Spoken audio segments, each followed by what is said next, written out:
Esta es una producción de Grupo Fórmula. Encuentra más contenido como este en radioformula.mx.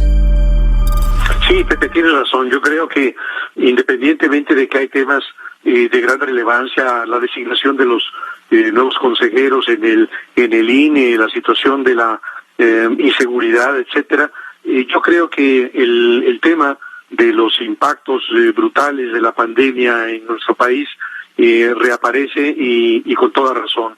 Y yo creo que el gobierno quisiera que la evaluación de su desempeño ante la pandemia se centrara en el hecho de que hasta ahora el sistema hospitalario no ha sido rebasado.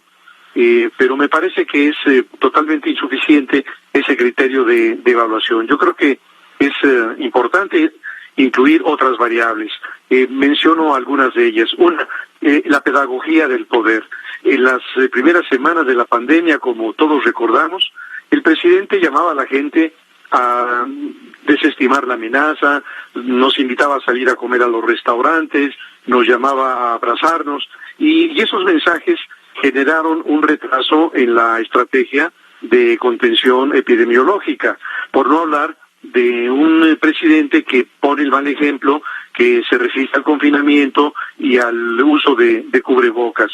Otra variable clave, en mi opinión, es este dato del número de infectados o de muertos, pues que ya rebasa los 40,000, y si bien las camas han sido suficientes hasta ahora, es muy probable que esto tenga que ver también con el hecho de que muchos de los muertos fallecieron en sus casas o no alcanzaron a llegar al hospital.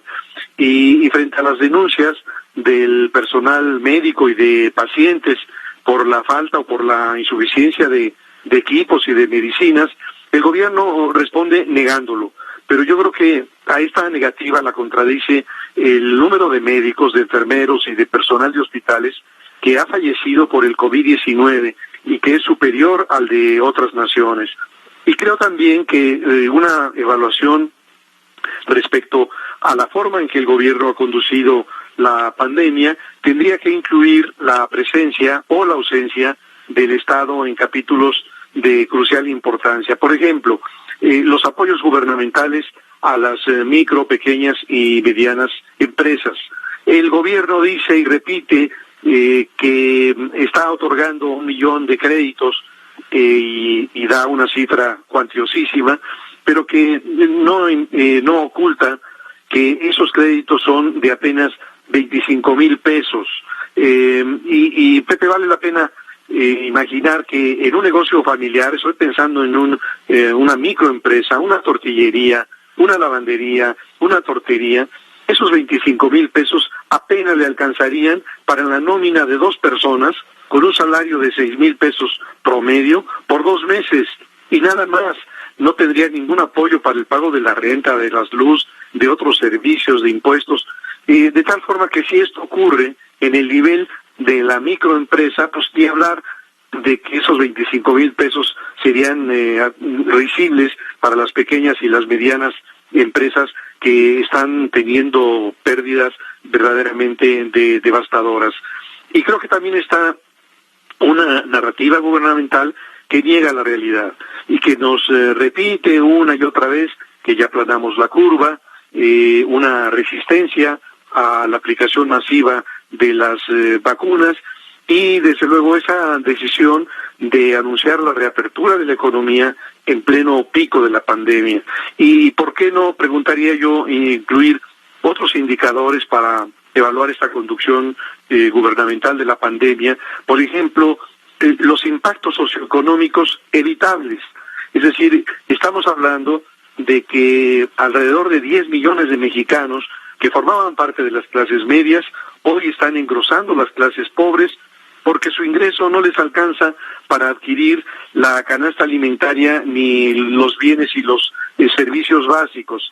Y algo de eso tiene que ver con esa necedad del gobierno de pretender una originalidad, digamos, el carácter único de lo mexicano, desestimando las medidas que se están adoptando en otros gobiernos, incluso en países de nivel de desarrollo similares al nuestro, y que también han sido propuestas por el sector empresarial, que dice que ante una situación, una realidad excepcional, habría que tener respuestas excepcionales y piden, por ejemplo, el que se puedan diferir, no cancelar, pagos de impuestos, de servicios públicos y todo esto a lo que se ha negado el gobierno, el reclamo de un salario mínimo vital, de un salario solidario, etcétera.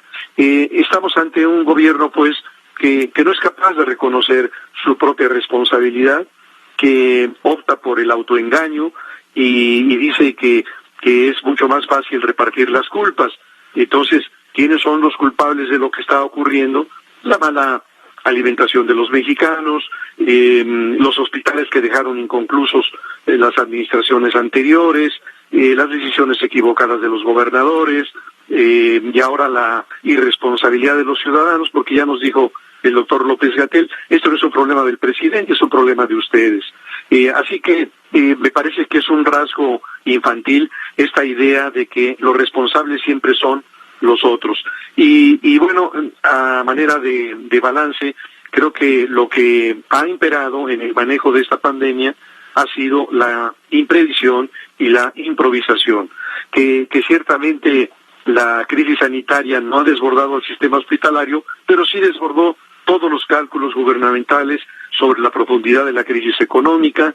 Hoy los más serios cálculos hablan de que el retroceso será de más de 10 puntos del Producto Interno Bruto, la severidad del desempleo, etcétera, y mientras la pandemia está generando impactos dramáticos en millones de familias de mexicanos, los programas sociales no funcionan, no sirven para cubrir el ingreso vital de quienes se están quedando sin trabajo, pues simplemente porque no fueron diseñados para ello. Entonces, concluiría, Pepe, diciendo que estos intentos de desviar la atención sobre los impactos de la pandemia con distractores como el bloque opositor amplio, la repatriación de Emilio Lozoya, en fin, solo funcionan temporalmente y otra vez regresa el tema de la sociedad, que es una pandemia que sigue cobrando vidas y sigue lastimando a una ya de por sí precaria condición de la mayoría de los mexicanos. Esta fue una producción de Grupo Fórmula. Encuentra más contenido como este en radioformula.mx.